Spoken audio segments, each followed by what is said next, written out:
Hey guys, and welcome to the first in a couple of videos in a series that I want to call Step by Step Build Along of Dragon Stug III aus A Michael Whitman, Live-Standarte Adolf Hitler, kit number 6860. And as you can see, this is a very nice Stug, and I have some surprises in this box. So let me open the box. And as you can see, I have some aftermarket that I could actually salvage from a different kit that I can use for this, which will add just a little bit more to this. And as you can see, this box is full with plastic up to the top.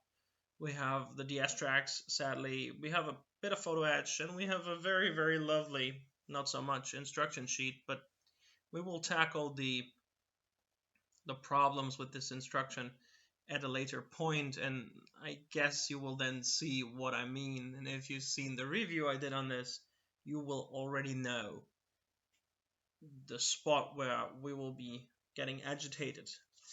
But today, we are not going this far with the build, but we want to focus on step 1, building the running gear. Idlers, return rollers, rope wheels, and the sprockets. This is our task for today.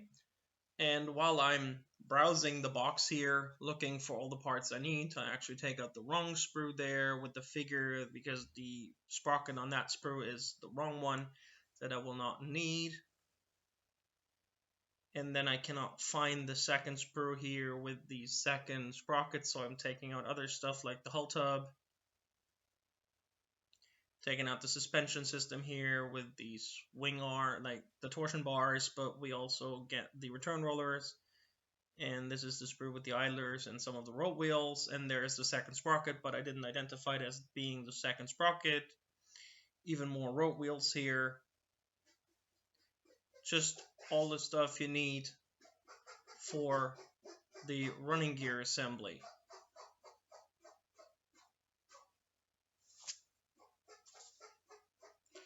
And without further ado, let's get into a time lapse and let's build this stuff, starting with cleaning up some things on the hull tub here, because for some weird reason the Panzer III hull tubs always have those weird attachment points on top. I guess it's just basically where they remove them from the molds, or where the plastic actually is filled into the molds, and just clean them off with the hobby knife, the sprue cutters, and some sanding sticks.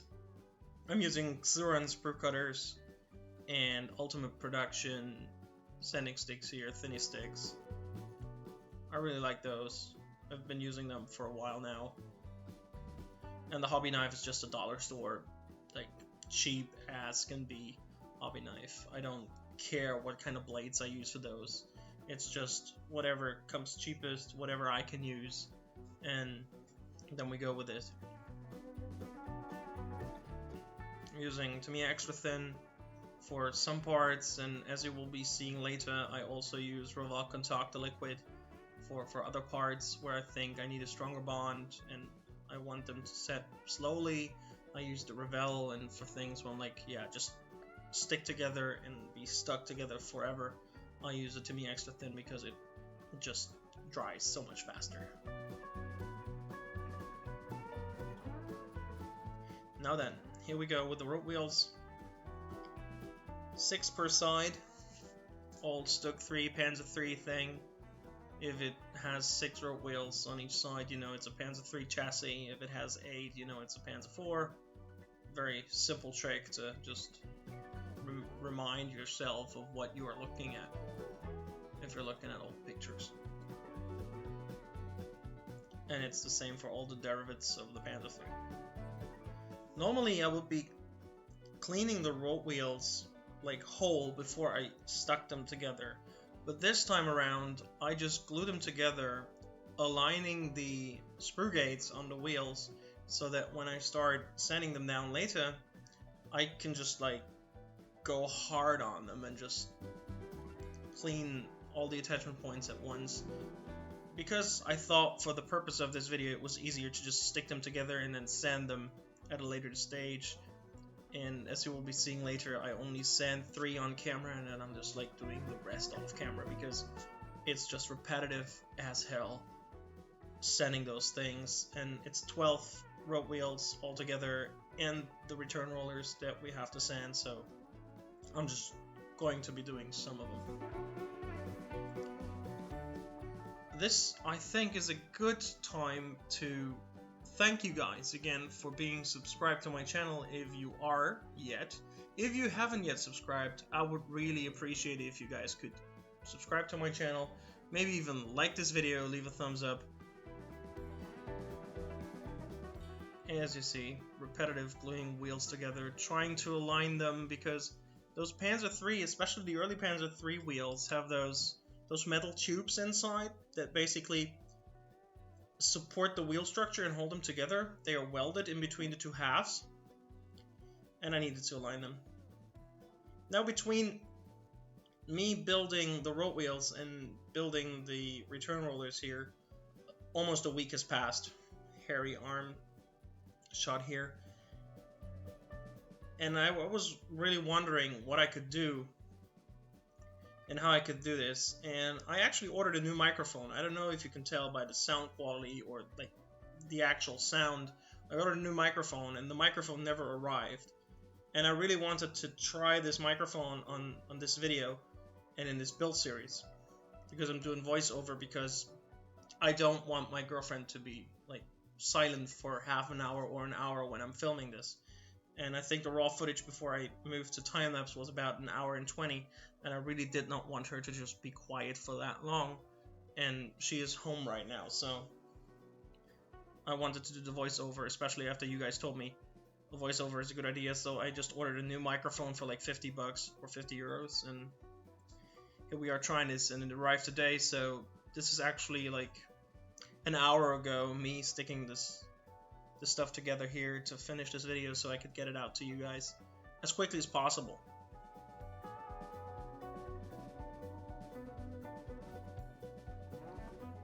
Here you can see me sticking or cleaning the return rollers, no, not the return rollers, I'm sorry, the idler wheels. And as you can see, we have photo etch for all the idler wheels. 4 pieces go on those idlers, 2 on each. The thing is, for some weird reason, I decided to just cut them off camera here, which is weird because I needed a cutting mat underneath. So I'm cutting the first 2 off camera. Don't worry, for the second pair, I'll be moving them in shots so you can actually see me cut them out and see the process I go through with photo etch. I'm absolutely not an expert on cutting out photo etch, and I think I messed up something here with the PE on the first idler, which then screws me up in a second when I'm trying to align them, because for some weird reason the holes just don't align the way they should. But I managed to get it straight in the end. I'm using some cheap brand super glue here, although I think this is actually not the cheapest super glue I've ever used. I've used like craft store super glue that basically never did its job, and I upgraded to this stuff, and this stuff is actually quite good. I've seen this used by Hamilcar Barkas, and I was like, yeah, why not use this?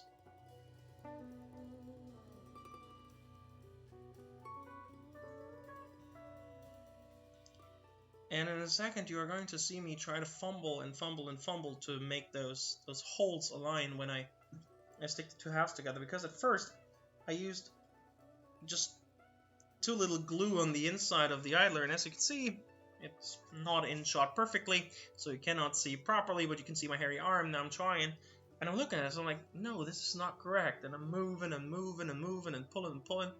And then I decided, let me add a bit more glue, and there we have hair alert.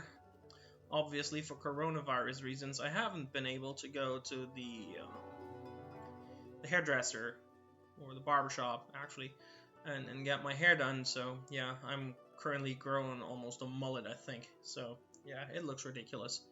My students at school are laughing hard, I guess.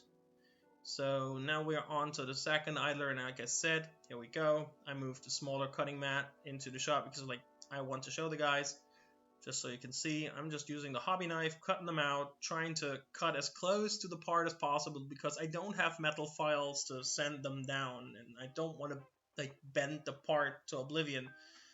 And I'm doing the same on the inside. Luckily, they don't sit very snug, so having some small pieces of PE protrude on the inside there is not a big of a problem. I'm applying the super glue with a sawing needle, actually.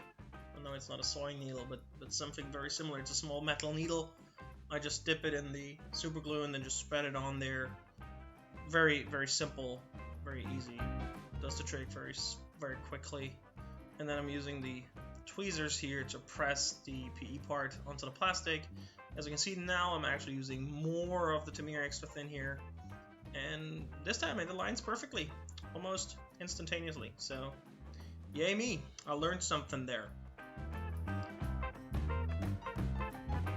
Alright, next up, me sanding road wheels. And like I said earlier, I'm only sanding 3 road wheels at this particular time. Just for the sake of not boring you with me sanding road wheels for 5 minutes and talking some weird stuff like I have been doing for the last 11 minutes. Again, while I'm doing this, again, thank you for the support you've shown me.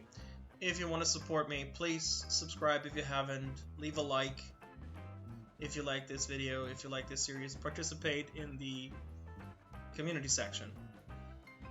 I always post stuff there, and if I post, for example, like a poll and I want your opinion, please feel free to just leave a message there or just participate in the poll. And as you can see, here we are. We have now sanded 3 of the road wheels. The other 9 are still waiting on getting sanded by me, but once that's done, as you can see on my weird hand gestures there, we'll be done. And we have built the sprockets, the return rollers, the road wheels, and we're done with step 1. So thank you guys for watching. This is Hollow Modeling, and I'll see you guys soon. May the Force be with you.